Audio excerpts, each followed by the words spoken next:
설명을 시작해 보도록 하겠습니다. 저희가 준비한 대회 이름은 SSRC라고 이름을 지었고요. 앞에 보이는 것처럼 제1회 서울직업계고 학생 로봇 대회라고 이름을 붙였습니다. 이 대회가 전반적으로 어떻게 이루어지는지, 어떤 특전이 있는지, 무엇을 배우게 되는지, 어떤 친구들을 만나게 되는지 이런 부분들은 저 뒤쪽으로 밀어놨어요. 저 뒤쪽으로 밀어놓고 제가 지금부터 할 이야기는 약간의 옛날 이야기입니다. 약간의 옛날 이야기.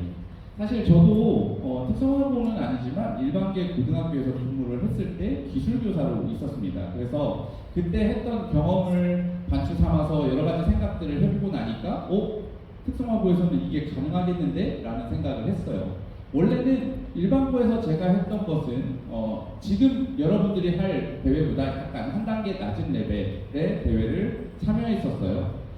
대회 이름은 어떻게 나눠지냐면 초등학생, 중학생, 저학년 이 정도 하는 대회가 FLL이라고 하는 거고, 그 위에 중학교에서 고등학교 좀 저학년이 하는 데가 FTC라는 거고, 여기 보이는 요게 FTC 로봇 사이즈입니다. 그래서 테이블 위에 올라가는 정도의 로봇 사이즈고요. 이 대회를 했었습니다.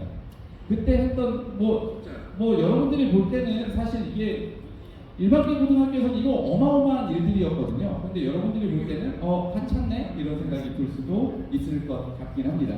근데 이 대회를 국내에서는 참여하기도 조금 어려웠었고 시기도 안 맞았었고, 그래서 저희는 시작하자마자부터 미국으로 날아갔어요.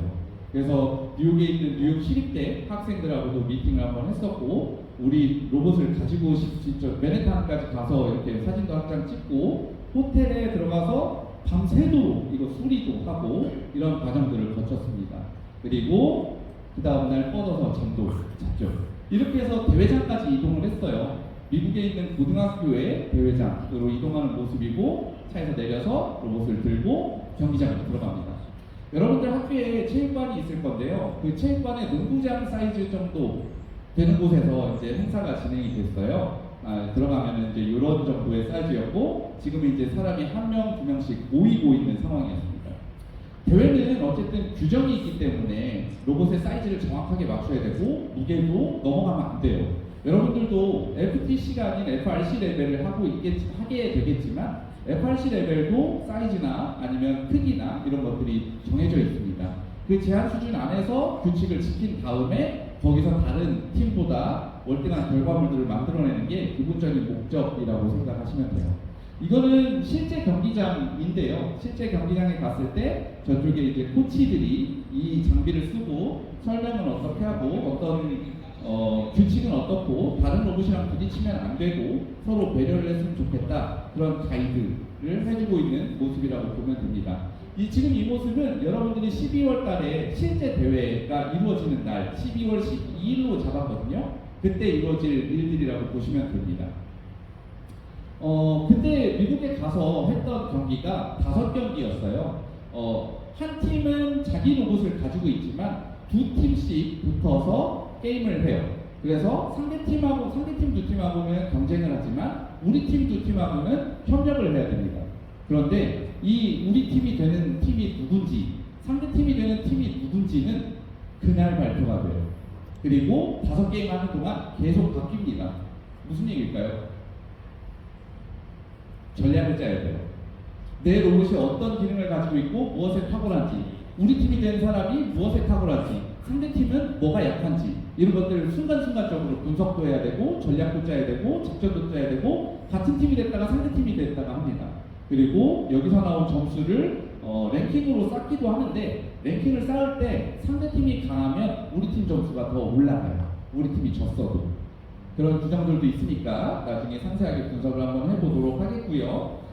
지금은 저희가 나갔던 FTC 로봇 대회였는데 FRC하고는 수준 차이가 많이 나요. 얘는 지금 저희 노란색 블럭을 끄집어 들어서 빨간색 테이블이나 그 파란색 테이블 쪽으로 옮겨 쌓는 겁니다. 그리고 옆으로만 나오면 1점을 준다면 위로 쌓으면 3점을 주고, 그 다음에 마지막에 매달리면 몇 점을 주고, 각각 행동에 따라서 포인트가 주어지게 되고요. 시작했을 때는 한 30초 정도는 AI가 자율주행을 하게 해야 돼요.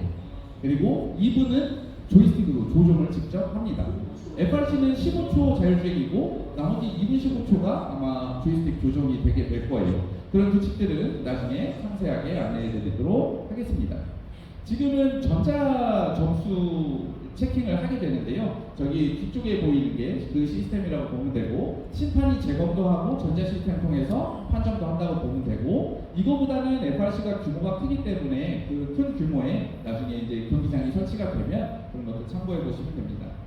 지금은 여기 안에 경기장이 3개인가 4개인가 들어가 있었어요. 네, FRC 경기장은 요거에 한 2배 반 정도 되는 사이즈에서 경기가 이루어진다고 보시면 될 것 같습니다.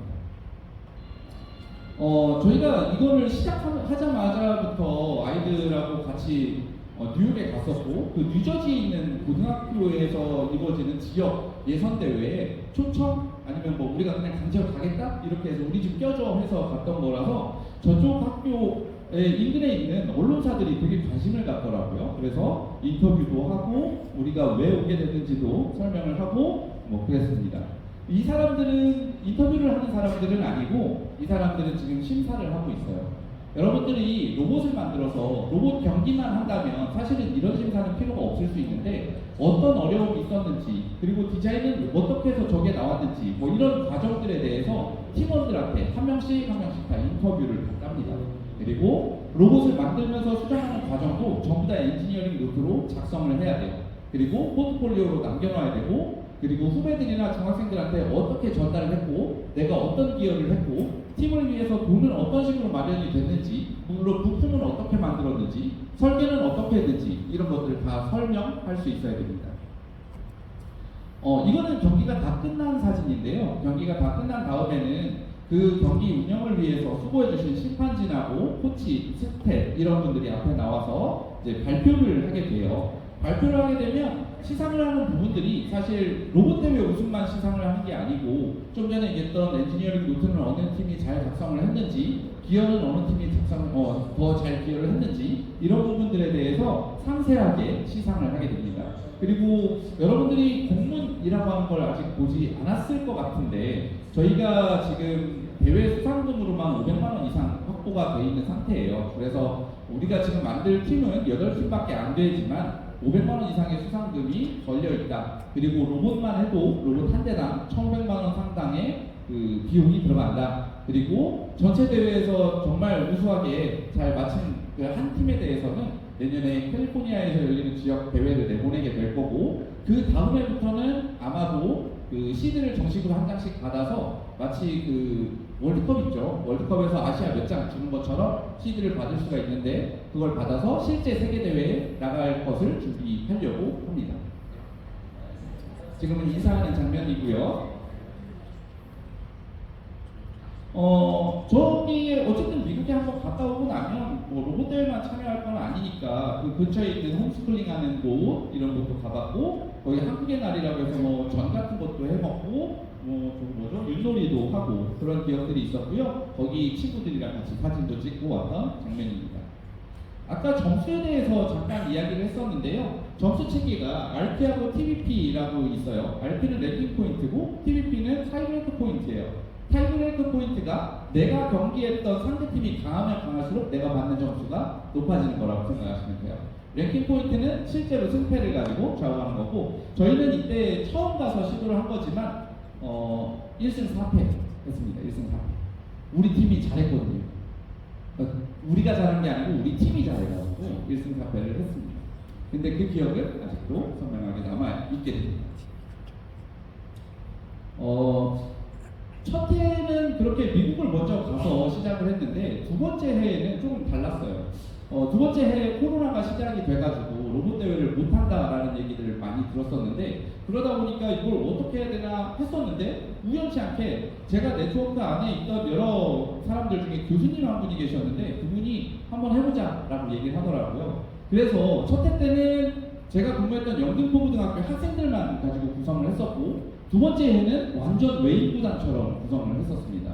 어떻게 돼 있냐면 여기 한번 볼까요? 우리 학교 학생들도 이렇게, 이게 이제 최종적으로 만들었던 로봇이고 아까 거보다 훨씬 업그레이드가 돼 있죠. 그리고 디자인 요소도 많이 들어가 있고, 뭐 팀 소속도 들어가 있고, 번호도 들어가 있고, 그리고 요 장면을 보면 밑에 있는 그 링들을 빨아 올려가지고 저 앞에 있는 타겟에 발사를 하는 장면입니다. 그 경기장 그 사이즈는 다 제공이 되고 있기 때문에 그 사이즈에 맞춰서 직접 만든 거예요. 저것도 다 움직여서 발사하는 것까지 보실 수 있을 것 같아요. 이 다음 페이지에 저희 팀 구성원들이 있는데 저희 팀 구성원들은 이랬습니다. 어때 보이세요? 제가 근무했던 영등포고등학교는 남자고등학교거든요. 어때요? 네? 팀원들이 저 때 초등학생도 있었고요, 여자 중학생도 있었고, 그리고 고등학생 남자애들도 있었고, 해외 그 중학교에 다니는 아이도 있었어요. 오른쪽 뒤에 있는 여자애가 해외 중학교에 다니는데 코로나라서 잠깐 들어왔었거든요. 근데 저 사람들이 모이니까 원래 규정집은 다 영어로 되어 있는데 저 오른쪽 위에 있는 애가 그 규정집을 싹 해석을 해주는 거예요. 가이드 같은 거 다 해주고, 그리고 저기 왼쪽 위에 있는 여자애가 기록을 엄청나게 잘합니다. 엔지니어링 노트를 잘했어요. 밑에 있는 아이들은 하드웨어나 소프트웨어를 만들었고, 저희 중학교에 있는 가운데 있는 남자아이는 웃김을 잘 웃겨주더라고요. 형들 웃겨주라고 재롱 떨고 이런 것들 굉장히 잘했습니다. 결국에는 이 팀을 가지고 테스트를 했었고 실제로 국내 대회에서 우승을 했어요. 근데 FTC는 사실 이미 국내 대회에서 어떤 지원해주는 체제가 있기 때문에 저기서 우승을 하면 세계 대회에 나갈 수 있습니다. 근데 코로나가 와서 못 갔어요. 두 번째. 그러고 나서 사실 뭐 개인적인 욕구지만 저걸 언젠가 다시 한번 해보겠다라고 했는데 제가 이쪽 부서로 와서 장학관님 만난 다음에 장학관님이 한번 해봐라 라고 용기를 줘서 이게 여기까지 왔고 여러분들이 이 자리에 와서 이런 설명을 제 옛날 이야기들을 들을 수 있게 된 것 같습니다. 제 이야기는 이제 끝났고요. 이런 말들을 했어요. 저기 오른쪽에 있는 버락 오바마 대통령이 FRC 팀에 한번 방문을 해서 스템 교육 관련해서 학생 인터뷰를 하면서 이런 얘기를 했었어요. 이런 활동에서 재능이 발견되고 열정에 불이 붙으며 미래의 과학자, 엔지니어, 발명가 그리고 기업가들이 탄생한다. 제가 바라보고 있는 것들은 여러분들이 여기에서 탄생할 사람들이 됐으면 좋겠다라는 생각이고요. 기업을 할 때 기업의 종류가 로봇일 수도 있겠지만 로봇이 아닌 쪽에서도 충분히 가능하다는 걸 먼저 말씀을 드립니다. 어떤 한 분야에 대해서 완전히 깊이 몰입을 해본 사람들은 다른 분야로 바꿔도 그 몰입한 경험에 의해서 다른 경험에서도 완전히 몰입을 할 수 있거든요. 그 얘기를 한 거라고 봐주시면 될 것 같습니다.